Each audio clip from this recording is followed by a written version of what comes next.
Good morning વિદ્યાર્થી મિત્રો, કેમ છો? મજામાં? તમે પણ મજામાં હશો ને? હું પણ મજામાં છું. વિષય છે અર્થશાસ્ત્ર, ધોરણ 12 અને પાઠ નંબર 1, અર્થશાસ્ત્રમાં આલેખ. ઓકે, હવે અર્થશાસ્ત્રમાં આલેખમાં આજે સ્તંભ આલેખ આકૃતિ વિશે આજે આપણે અભ્યાસ કરવાનો છે.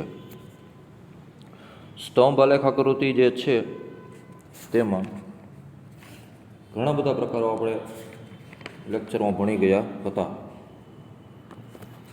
હવે સ્તંભ આલેખ આકૃતિમાં સૌપ્રથમ બીજો પ્રકાર છે કે પાસે સ્તંભ આલેખ આકૃતિ. પાસેની સ્તંભ આકૃતિ. સૌપ્રથમ આપણે તો એના વિશે પ્રસ્તાવના જાણીએ કે પાસેની સ્તંભ આકૃતિમાં શું જોવા મળે. સૌથી પહેલાં તો કે આ આકૃતિમાં કોઈ પણ એક આધાર લેવામાં આવે. આધાર ઉપર કોઈ પણ એક ચલનું એક કરતાં વધુ વર્ગો માટેનું મૂલ્ય દર્શાવવામાં આવે. મૂલ્ય તો દર્શાવાય છે, પરંતુ આધારના દરેક મૂલ્ય ઉપર ચલના વિવિધ વર્ગોના મૂલ્યો દર્શાવતા જુદા જુદા સ્તંભો જોવા મળે છે. બરાબર. કોઈ પણ એક આધાર લેવામાં આવે. આધાર એટલે શું? તો કે એક વર્ષને ધ્યાનમાં લેવામાં આવે. એમાં ચલની કિંમત હોય ખરી, પરંતુ કેવી બેટા? તો કે એક કરતાં સૌથી વધારે મૂલ્ય દર્શાવે. માની લો કે માણસ હોય. માણસમાં બે પ્રકારે જોવા મળે. એક તો પુરુષોનું પ્રમાણ હોય અને સ્ત્રીઓનું પ્રમાણ હોય. હું તમને એમ કહું કે માણસનું પ્રમાણ છે અને સ્ત્રીઓનું પ્રમાણ છે, પણ ભારત દેશની વાત કરીએ તો કેવું છે? તો કે ઘણા બધા વ્યક્તિઓના જન્મ થતા હોય, ઘણા બધા વ્યક્તિઓના મૃત્યુ થતા હોય, તો તેને આધીન કેમ ખ્યાલ આવે? તો કે અમુક વ્યક્તિઓના કહેવાય બેટા, તો કે વર્ગ, પુરુષ વર્ગમાં પણ ઉંમરનો સમયગાળો જોવા મળે. અમુક વૃદ્ધ હોય, અમુક જુવાન હોય, અમુક નાનું બાળક હોય. તેવી જ રીતે શું હોય? તો કે સ્ત્રીઓમાં પણ પ્રમાણ જોવા મળે છે. હવે પાસેની સ્તંભ આકૃતિમાં શું કીધું? તો કે જુદા જુદા મૂલ્યોના સ્તંભો જે છે એ શું સરખાવવામાં આવે? તો કે આધાર ઉપર આધાર રાખે છે. હવે તમને કીધું છે, અર્થ આપ્યો છે સરસ મજાનો, તો કે આ પ્રકારની આકૃતિમાં કોઈ એક આધાર ઉપર કોઈ એક ચલનું એક કરતાં વધુ વર્ગો માટે મૂલ્ય દર્શાવવામાં આવે છે. આથી આધારના દરેક મૂલ્ય ઉપર ચલના વિવિધ વર્ગોનું મૂલ્ય દર્શાવતા જુદા જુદા સ્તંભો દોરવામાં આવે છે. જેને શું કહેવાય? તો કે પાસેની સ્તંભ આકૃતિ કહે છે. સ્તંભ આકૃતિમાં કેવું હોય? તો કે ઊભું લંબચોરસ દોરવામાં આવે છે આલેખમાં, પરંતુ કેવું હોય? તો કે ઊભા લંબચોરસની બદલે બે આલેખ દોરવામાં આવે છે. ટૂંકમાં બંનેનું મૂલ્ય કેવું હોય? તો કે અલગ અલગ જોવા મળે છે, પણ કેવું હોય? ભેગું મૂલ્ય દર્શાવાય છે. ધારો કે સમયગાળો એ આધાર હોય, સાક્ષરતા એ ચલ હોય, અને સ્ત્રીઓ અને પુરુષો કેટલા હોય? તો કે 2 વર્ગ હોય. તો વિવિધ સમયગાળા દરમિયાન સ્ત્રીઓ તથા પુરુષો સાક્ષરતાનું પ્રમાણ જોવા માટે આકૃતિ દોરવામાં આવ્યા છે. બહુ સરસ મજાનું એક્ઝામ્પલ આપેલું છે. તો કે સ્ત્રીઓ અને પુરુષોના વર્ગના સ્તંભ કોઈ એક વર્ષને પાસે દોરાવવામાં આવે છે. સ્ત્રી અને પુરુષ બંનેનું પ્રમાણ આપેલું છે, પરંતુ આધાર વર્ષને ધ્યાનમાં લઈને બંનેની સાક્ષરતાનું પ્રમાણ શોધવામાં આવે છે. તો વિદ્યાર્થી મિત્રો, આકૃતિને આકર્ષક બનાવવા માટે દરેક વર્ગને, સ્તંભને અલગ અલગ રંગ અથવા તો શેડથી દર્શાવવામાં આવે છે. શેડ એટલે કે આકાર. તો વિદ્યાર્થી મિત્રો, હવે આપણે સરસ મજાનું એક્ઝામ્પલ જોઈ છીએ. ઓકે, હવે જો એક ખૂબ જ સરસ મજાનું એક્ઝામ્પલ આપેલું છે.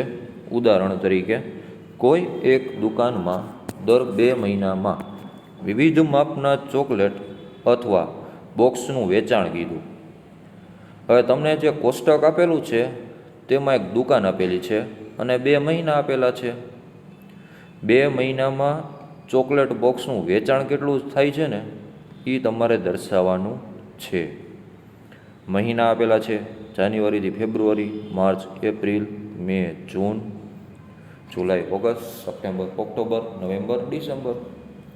હવે વેચાણ જે છે એમાં કેવા છે તો કે મુખ્યત્વે 3 આધાર આપેલા છે: નાના બોક્સનું વેચાણ, મધ્યમ બોક્સનું વેચાણ અને મોટા બોક્સનું વેચાણ. હવે આના ઉપરથી તમને ખ્યાલ આવવો જોઈએ કે વ્યક્તિ જે છે એ વેચાણ નાના પાયે કરે છે, મધ્યમ એટલે કે બહુ મીડિયમ પાયે થાય છે અને મોટા પાયે વેચાણ થાય છે. તો વધારો ઘટાડો જે છે એ તમને 2 મહિને જોવા મળે છે. પરંતુ આનો સ્ત્રોત કેવો છે બેટા તો કે કાલ્પનિક છે. બોક્સના કોષ્ટકમાં તમને આપેલું છે કે કાલ્પનિક સ્ત્રોત આપેલો છે. કાલ્પનિક સ્ત્રોતમાં કેવું હોય તો કે નાના બોક્સનું વેચાણ છે, મધ્યમ બોક્સનું વેચાણ છે અને મોટા બોક્સનું વેચાણ છે, પણ વેચાણ કેવું આપ્યું તમને અલગ અલગ આપેલું છે. હવે આપણે પાસેની સ્તંભ આકૃતિ દોરવાની છે. કોષ્ટકમાં તમને ખ્યાલ આવી ગયો છે કે વેચાણ કેટલામાં આપ્યું છે તો કે એકમમાં આપ્યું છે. નાનો બોક્સ, મધ્યમ બોક્સ અને મોટું બોક્સ. ઓકે, હવે જો એક સરસ મજાનો આલેખ આપેલો છે જે આપણે જોવાનો રહેશે. હવે હંમેશા આલેખ દોરવા માટે શરૂઆત તમારે કઈ રીતે કરવાની તો કે પહેલાં 2 ધરી દોરવાની. ધરીમાં તમે જુઓ છો કે 0થી લઈને 70નું માપ છે જે ઊભી ધરી છે. ઊભી ધરીને આપણે વાય તરીકે દર્શાવવાની અને આડી ધરી જે છે 0થી લઈને x લગી એને આપણે માસ વડે દર્શાવવામાં આપેલી છે. ટૂંકમાં મહિનામાં જે વેચાણનું એકમ છે એ કેટલામાં દર્શાવાય છે તો એ પ્રમાણે દર્શાવવાનું રહેશે. હવે જો સૌ પ્રથમ તો તમે માપ લેશો તો સ્કેલ વડે માપ લેશો. આપના ચોપડામાં 0થી લઈને 70 લગીનું માપ દોરવાનું રહેશે. એટલે 1 સેન્ટીમીટર લેવાના રહેશે. કદાચ 0થી લઈને 1 સેન્ટીમીટર, 1 સેન્ટીમીટરની આડો લીટો કરવાનો સ્કેલથી તમારે, એટલે કેટલા લખવાના તો કે 10 લખવાના. પછી 70 લગી માપ આવે છે. જાન્યુઆરીથી લઈને ફેબ્રુઆરી, માર્ચ, એપ્રિલ, મે, જૂન, જુલાઈ, ઓગસ્ટ, સપ્ટેમ્બર, ઓક્ટોબર, નવેમ્બર અને ડિસેમ્બર. હવે પાસે સ્તંભ આકૃતિમાં કેવું હોય બેટા તો કે સ્તંભ તો ઊભા દોરવામાં આવે જ છે, પરંતુ બોક્સમાં તમને જે છે એ વેચાણ કઈ રીતનું આપ્યું છે તો કે 3 મહિનાનું આપ્યું. વેચાણ એકમમાં કીધું તો નાનું બોક્સનું વેચાણ જે છે એ મધ્યમ બોક્સનું વેચાણ છે અને મોટા બોક્સનું વેચાણ છે. સૌપ્રથમ શું કર્યા તમે માપ મૂકી દીધા તો કે આડી ધરીમાં શું મૂક્યું માસવાર, એટલે કે મહિના આવ્યા અને ઊભી ધરીમાં વેચાણ લખ્યું એકમમાં. હવે એક કોષ્ટક આપ્યું છે ને આલેખમાં તમારે જો ઉપર આપ્યું છે ચિત્રમાં સરસ મજાનું તો કે નાના બોક્સનું વેચાણ એ આખું જો બ્લેક છે, મધ્યમ બોક્સનું વેચાણ અને મોટા બોક્સનું વેચાણ એ કેવા છે તો કે એક આડી લાઈન દોરી છે, બીજી કેવી દોરી છે તો કે મોટા બોક્સનું વેચાણ. હવે કોષ્ટકમાં તમે જુઓ છો કે જાન્યુઆરીથી લઈને ફેબ્રુઆરી. હવે એમાં કેવું કીધું બેટા તો કે નાના બોક્સનું વેચાણ કેટલું થયું તો કે 30 થયું, મધ્યમ બોક્સનું કેટલું થયું 15 થયું, મોટા બોક્સનું વેચાણ કેટલું થયું તો કે 25 થયું. સૌ પ્રથમ તો આપણે કોષ્ટકમાં જોવાનું છે કે જાન્યુઆરીથી લઈને ફેબ્રુઆરીમાં વેચાણ કેટલું થયું. 30, 15 અને 25 ત્રણના માપ પહેલાં જોઈ લીધા. હવે કોષ્ટકમાં શું કરવાનું તમારે જોઈને માપ દોરવાનું. હવે માપ દોરવાની ખબર તમને કઈ રીતે પડે તો કે ઊભી ધરી જે વેચાણ આપ્યું ને બેટા એમાં ક્યાં છે તો કે 0થી લઈને 70 લગી છે. તો 10, 20, 30, 40 અને 50. નાના બોક્સનું વેચાણ કેટલું થયું 30 થયું, પછી કેટલું થયું 15 થયું અને પછી 25. હવે નાના બોક્સનું વેચાણ કીધું તમને જાન્યુઆરીમાં કેટલું હતું મહિનામાં નાના બોક્સનું સૌથી પહેલાં વેચાણ કેટલું થયું તો કે 30 થયું, સૌથી વધારે વેચાણ થયું. તો સ્કેલનું માપ પડે તમારે શું કરવાનું તો કે 30 જ્યાં આવે ને ત્યાં તમારે શું કરવાનું પહેલાં તો આડી લીટી કરવાની. એટલે 30નું માપ આવ્યું બરાબર. પછી મધ્યમ બોક્સનું વેચાણ તમને કીધું છે 15, એટલે 15 આવશે. તો 10થી 20ની વચ્ચેનું માપ આવી કેટલું આવે બેટા તો કે 15 આવશે. 25 કીધું એટલે ક્યાં આવશે તો કે 20થી 30ની વચ્ચે. એવી રીતે તમારે શું કરવાના બધાય માપ ગોઠવવાના રહેશે. હવે પાસેની સ્તંભ આકૃતિમાં સૌથી પહેલાં તમને શું જોવા મળશે તો કે વેચાણ જે છે સૌથી પહેલાં તો આપણે જાન્યુઆરીની વાત કરીએ તો શરૂઆતમાં વેચાણ કેટલું થયું બેટા તો કે 30 એકમોનું થયું, પછી ઘટતું ગયું, પછી શું થયો ધીમે ધીમે વધારો થયો. માર્ચથી એપ્રિલમાં કેવું થયું 2 મહિનામાં તો કે 40થી 40 થયું, પછી ધીમે ધીમે ઘટ્યું, પછી સાવ એકદમ વધારો થયો. હવે મે, જૂન, જુલાઈ, ઓગસ્ટ, સપ્ટેમ્બર, ઓક્ટોબર, નવેમ્બર, ડિસેમ્બર. હવે આલેખમાં છે ને એક નવી વસ્તુ તમને જોવા મળે છે, એ તમને કહી દઉં. તો કે નવી વસ્તુ તમને જોવા મળે છે કે વધારો, ઘટાડો અને મધ્યમ. પાસેની સ્તંભાકૃતિમાં કેવું હોય બેટા? તો કે તમને આલેખમાં ત્રણેયના માપ કેવા આપ્યા હોય? તો કે અલગ અલગ આપ્યા હોય. વધારો ઘટાડો જોવા મળે છે, પણ કેમાં જોવા મળે છે? તો કે સ્તંભ આલેખ, એટલે કે પાસેના સ્તંભ છે એમાં પણ વધારો ઘટાડો જોવા મળે છે. અને મહિના વાસ જોવા જઈએ તો સૌથી પહેલાં શું થયું? વેચાણ. તો કે જાન્યુઆરીમાં થયું, પછી માર્ચથી એપ્રિલમાં વધતું ગયું, પછી મે અને જૂનમાં એ જ પોઝિશન રહી.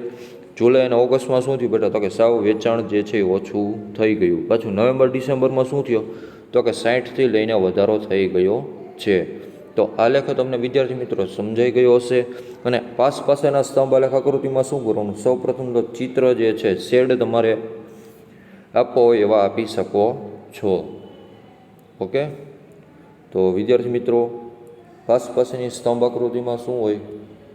સૌથી પહેલાં તો કે એક કરતાં વધુ વર્ગોનું મૂલ્ય હોય. એ મૂલ્યને કેવું હોય? તો કે અલગ અલગ ચલ મૂલ્યમાં દર્શાવવામાં આવે. ટૂંકમાં એક ચલની કિંમત હોય, તમને વર્ગ જ આપી દે, બરાબર. એ મૂલ્ય તમારે શું કરવાનું? તો કે જુદા જુદા સ્તંભોને આધારિત ગોઠવવાના રહેશે.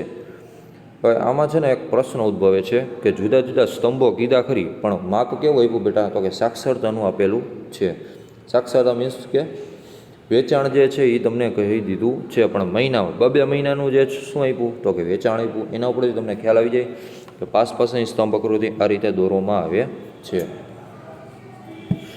પછીનો પ્રશ્ન છે, એટલે એનો પછીનો પ્રકાર. હવે જો વિભાજિત સ્તંભ આકૃતિ. વિભાજિત સ્તંભ આકૃતિ એટલે શું બેટા? તો કે જ્યારે સ્તંભ આકૃતિના દરેક સ્તંભના મૂલ્યને એકથી વધુ પેટા વિભાગોમાં વહેંચવામાં આવે. સ્તંભનું મૂલ્ય તમને આપી જ દીધું હોય, બરાબર, પણ મૂલ્યમાં કેવું હોય? તો કે એકથી વધુ પેટા વિભાગ પાડવામાં. વિભાગ એટલે શું? માની લો કે કોઈ પણ એક ગામડું છે અને એક શહેર છે, બરાબર. તો ગામડામાં અને શહેરમાં કેવું હોય? તો કે વેચાણ અલગ અલગ હોય. તમને સ્વાભાવિક રીતે ખ્યાલ આવે કે તમે શહેરી વિસ્તારમાં રહેતા હોય તો દુકાનોનું પ્રમાણ કેવું હોય? તો કે એકદમ વધારે હોય. ગામડામાં તમે જોઈ લો અમુક વસ્તુ બહુ મળે નહીં. ઓકે, તો હવે તમને માહિતી ઉપરથી ખ્યાલ આવી જાય કે વિભાજિત સ્તંભ આકૃતિ ક્યારે બને?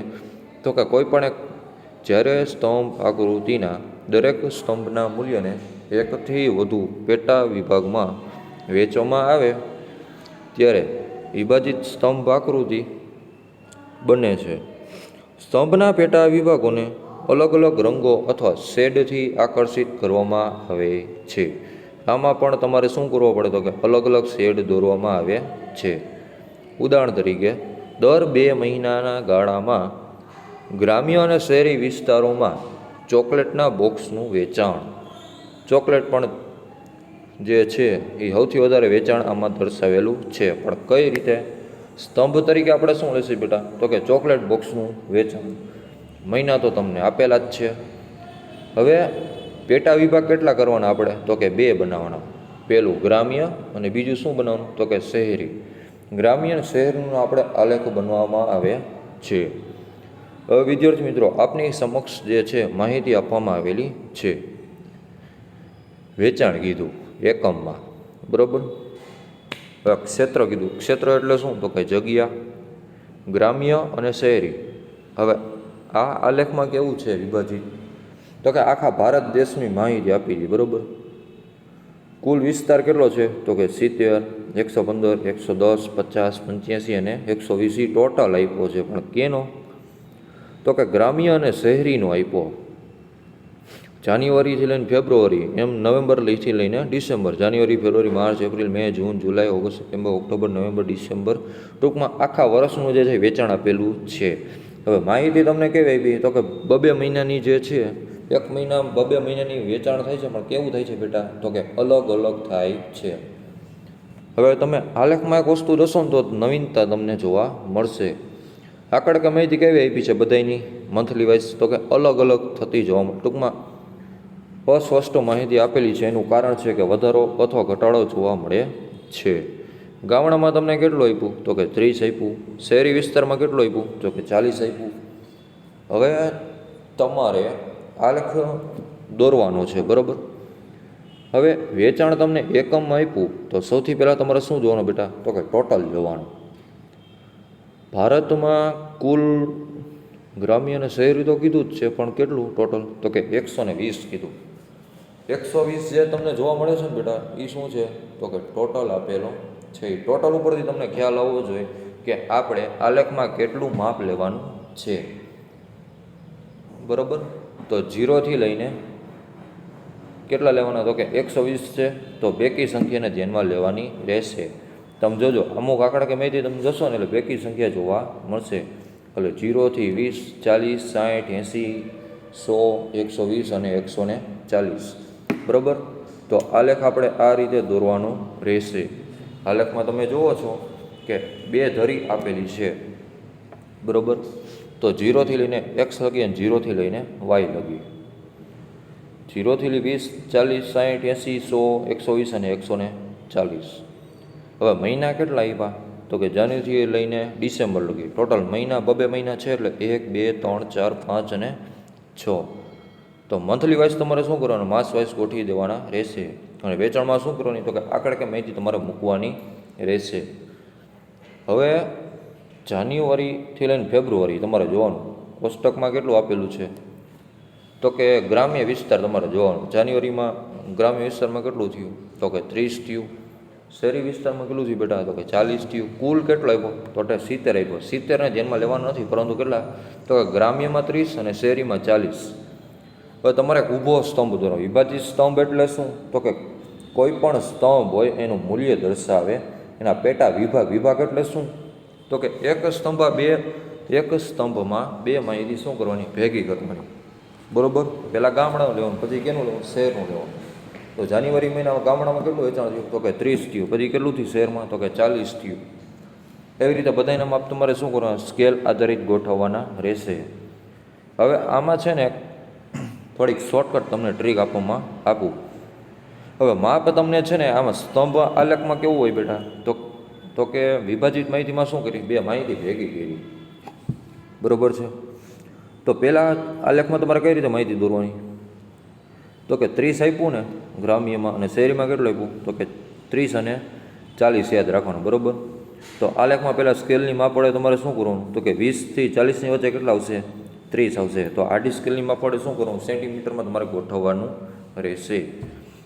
અને 40 આપ્યા છે, બરાબર. હવે શેરીમાં તમને 40 તો આપ્યા જ છે, પણ આમાં શું કીધું તો કે ભારતનું કુલ કીધું. શેરીમાં જે છે એ 40 ઉપર લીટો આવશે નહીં. ક્યાં આવશે કુલ સંખ્યાને ધ્યાનમાં લેવાની છે. શહેરી વિસ્તારના જેટલા આંકડા છે એને ધ્યાનમાં નથી લીધા, પરંતુ કોને ધ્યાનમાં લીધા તો કે ભારતમાં કુલ આંકડા જે છે એને ધ્યાનમાં લીધા છે. તો તમારે આલેખમાં એક પ્રશ્ન ઉદ્ભવશે કે ગ્રામ્ય વિસ્તારમાં તો 30નું માપ જે આપ્યું એ બરાબર છે, 20થી 40ની વચ્ચેનું માપ જે છે એ 30 આપેલું છે, પરંતુ 40ની વચ્ચે કેમ નથી ગોઠવું એનું કારણ છે કે વેચાણ તમને જે છે શું છે બેટા તો કે એકમમાં આપ્યું છે વેચાણ જે છે. અને સાથે સાથે શું કીધું તો કે ભારતમાં કુલ આંકડા કીધા. હવે આમાં ગામડાનું અને શહેરનું બંનેનું માપ ભેગું કર્યું એટલે ટોટલ કેટલો આવ્યો તો કે 70 આવ્યો. પછી 115 આવ્યો, 110 આવ્યો, બરાબર. તો હવે ગામડાનું નીચેનું તમે જે બ્લેક બોર્ડર જોવો છો ને બ્લેક પટ્ટા જ્યાં વેચાણ ગામડાનું એ બધામાં ઈને જ આંકડા આવશે. ઓકે, માની લો કે 35 હોય તો 20થી 40ની વચ્ચે કેટલા આવે તો કે 35 આવે. પેલા એ આલેખ દોરી નાખવાનો રહેશે. પછી ભારતમાં કુલ આંકડા તમને આપ્યા હોય પણ એ કેને આધીન આપ્યો હોય તો કે શહેરમાં ઉમેરીને આપેલા છે. ગામડાના શહેરના શું કરે છે તો કે ભેગા કરીને આપેલા છે. ટૂંકમાં આ આલેખમાં શું છે બેટા તો કે વેચાણ જે છે એ ગામડા કરતાં સૌથી વધારે કેમાં જોવા મળે છે તો કે શહેરમાં જોવા મળે છે. આમ વિભાજિત સ્તંભ આકૃતિ પરથી શું જોવા મળે તો કે ગામડું જે છે વસ્તીની દ્રષ્ટિએ કેવું હોય તો કે માણસોની સંખ્યા ઓછી હોય એટલે માણસ વસ્તુની ખરીદી કેવી કરે ગામડામાં તો કે ઓછી કરે છે. અને શહેરમાં કેવું હોય તો કે વસ્તીનું પ્રમાણ કેવું હોય તો કે સૌથી વધારે જોવા મળે છે. આથી શહેરમાં કેવું હોય બેટા તો કે વેચાણનું જે છે ચોકલેટ બોક્સનું વેચાણ સૌથી વધારે જોવા મળે છે. તો વિદ્યાર્થી મિત્રો, આજે આપણે આટલું રાખીએ. સ્કેલના માપ તમને સમજાઈ ગયા હશે, બરાબર. 120 છે, 70 લઈને 120, તો માપ કેટલું લેવાનું? 0થી લઈને 140. મહિના એમને એમ ગોઠવી દેવાના, બરાબર. ગામડાની એકડકીય માહિતી આપેલી છે કે 30, 35થી લઈને 40 લગી. તો પહેલાં શું કરવાનું? જ્યાં જે ગામડાના છે એના માપ પહેલાં ગોઠવી નાખવાના, અને ભારતનો કુલ આંકડાકીય માહિતી છે એ શહેરને ધ્યાનમાં રાખીને લીધી છે. તો ટોટલ જે તમને ડાયરેક્ટ આપી દીધો છે. ઓકે, લખવાના નહીં. પછી તમારે એમાં શું કરવાનું બેટા? તો કે ભારતમાં કુલ 70 તો આપ્યા જ છે, પણ લખવાના કેટલા? તો કે 40 લખવાના રહેશે. એનું કારણ છે કે શહેરમાં શું છે? તો કે સૌથી વધારે વેચાણ થાય છે. 70નું માપ લેવાનું, પણ લખવાનું કેટલું બેટા? તો કે 40. ઓકે, આના ઉપરથી તમને ખ્યાલ આવી જાય કે શહેરી વિસ્તારમાં જે છે એ સૌથી વધારે વેચાણ થાય છે. તો વિદ્યાર્થી મિત્રો, આજે આપણે આટલું રાખીએ. અસ્તુ. જય શ્રી કૃષ્ણ.